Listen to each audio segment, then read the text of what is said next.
dari kaum Quraisy. Ada tekanan yang sangat luar biasa, dan kemudian Nabi Muhammad perintahkan untuk hijrah ke Habsah atau Abyssinia, dan di sana umat Islam dapat perlindungan dari umat Kristen. Dan kalau kita membaca juga di dalam mukadimah Quran, betapa indahnya Nabi Muhammad itu bisa berkonsultasi dengan seorang pendeta, yaitu Warqah bin Naufal. Di sana dikatakan sudah lama memeluk agama Kristen, ya, dan dia tidak menyembah berhala, jadi tidak menyembah patung-patung, ya. Nah, memang di dalam dunia Arab itu ada aliran-aliran, ya, bidat Kristen, ya, yang mereka juga mengatakan bahwa Tuhan itu tiga, ya, Al-Masih, Maryam, dan Allah. Itu merupakan bidat-bidat Kristen atau aliran-aliran Kristen yang sesat. Dan ini sebetulnya yang ditentang oleh Nabi, ya.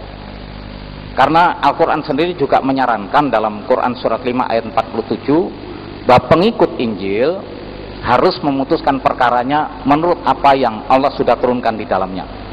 Jikalau tidak demikian, mereka adalah orang-orang yang fasik, ya. Orang fasik, kalau kita membaca dalam kitab Mazmur atau kitab Jabur, dalam Mazmur 50 ayat yang ke-16 dan 17, bahwa orang fasik itu adalah orang yang suka menyelidiki kitab suci, menyebut-nyebut perjanjian Tuhan, namun mereka mengesampingkan kebenaran firman Tuhan. Inilah orang fasik. Nah, saya juga ingin menjawab bahwa apa yang dikatakan tadi Pak Ustadz yang di tengah ini, saya lupa namanya, Pak Ustadz Yusuf, ya, masalah minuman keras, ya, di dalam Alkitab juga jelas.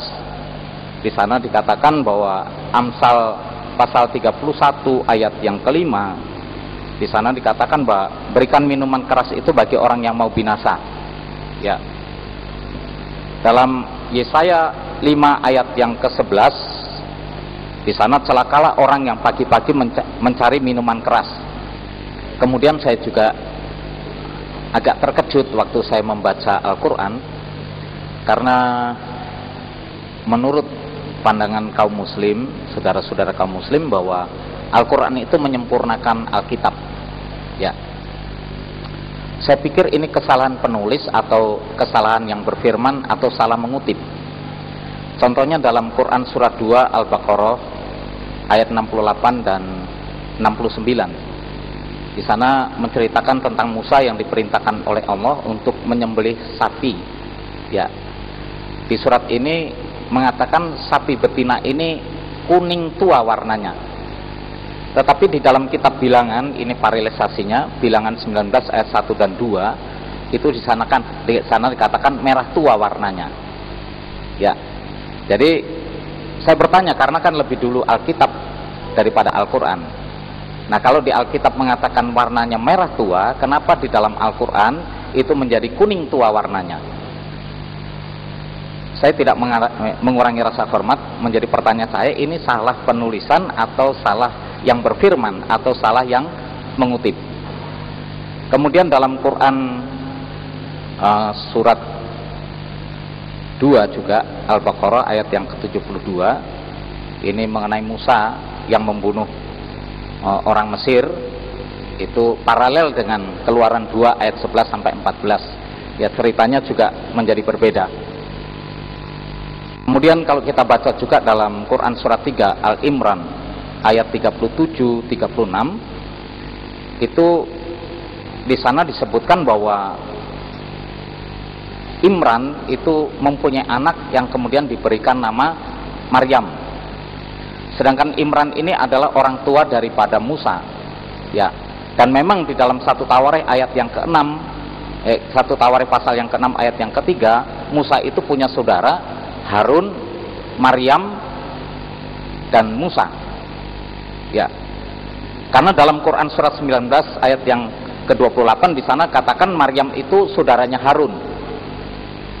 Kemudian di dalam Quran surat 66 At-Tahrim ayat yang ke-12, di sana juga putri Imran saudaranya Harun, ya. Jadi saya bertanya, kenapa kok terjadi beda cerita? Ya. Kemudian dalam Quran surat Al-Imran ayat 41 itu ayat paralel dengan Lukas 1 ayat 20 sampai 25. Namun ceritanya juga menjadi berbeda. Ya. Kemudian Quran surat 3 Al-Imran ayat 47 itu paralel dengan Lukas 1 ayat 34. Ya.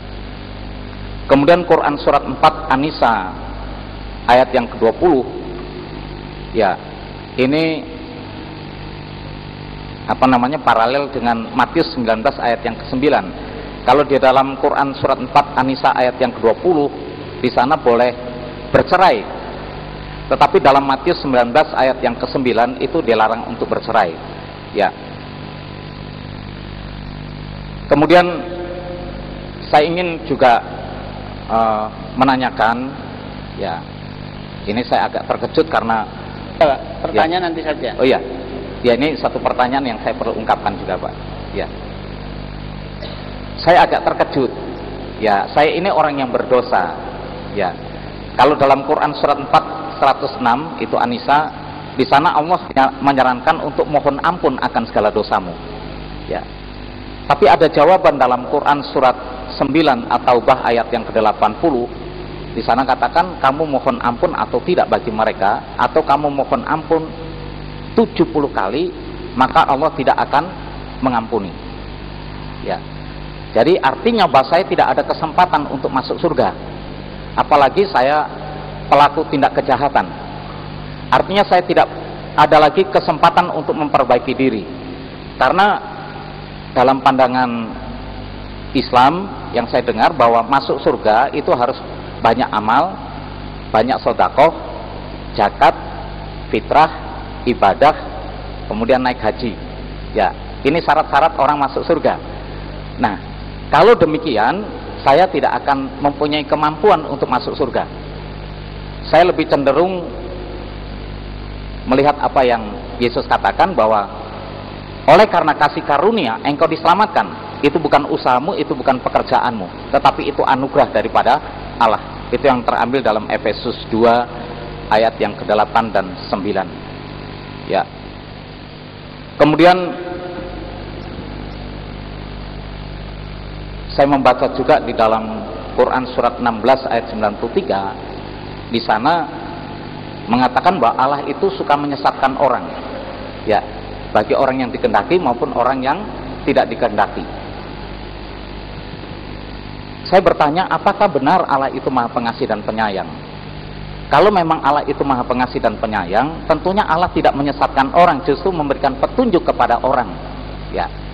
Dan orang yang sudah disesatkan ini, kalau kita baca dalam Quran surat 74 ayat yang ke-31, dan Allah membiarkan mereka sesat. Seakan-akan ya kita sudah dibiarkan, memang kamu sudah sesat, jadi sudah tidak ada kesempatan. Ya. Tetapi waktu saya membaca di dalam Alkitab, bahwa Yesus datang, itu dia bukan untuk mendirikan agama, dia tidak mencari popularitas, tapi di sana dikatakan bahwa Yesus datang untuk menyelamatkan orang yang berdosa. 1 Timotius 1 ayat yang ke-15. Dan di sana dikatakan, dan di antara mereka akulah orang yang paling berdosa. Jadi masih ada kesempatan kepada saya untuk memasuki surga. Ya, baiklah, terima kasih Pak. Karena waktunya habis. Baiklah. Ini kita ingin menanggapi tentang kenapa beliau masuk Kristen tadi kan, bukan menanggapi yang pertanyaan tadi kan. Tadi oleh Bapak Sutopo, Sabto ya, Sabto tentu mengharapkan satu kepastian dalam satu keselamatan ya, kepastian dalam satu keselamatan. Tentu menurut Bapak kepastiannya itu tentu kalau mengikuti Yesus ya. Tapi menurut saya keselamatan itu tergantung bagaimana kalau kita itu mengikuti apa yang diperintahkan oleh Allah. Sebagaimana Yesus sendiri memberi kesaksian di dalam Matius 7 ayat 21. Bukan setiap orang yang berseru kepadaku Tuhan, Tuhan, Tuhan itu yang akan masuk ke dalam kerajaan surga, melainkan mereka yang melakukan menurut kehendak Bapakku di surga, kan begitu kan.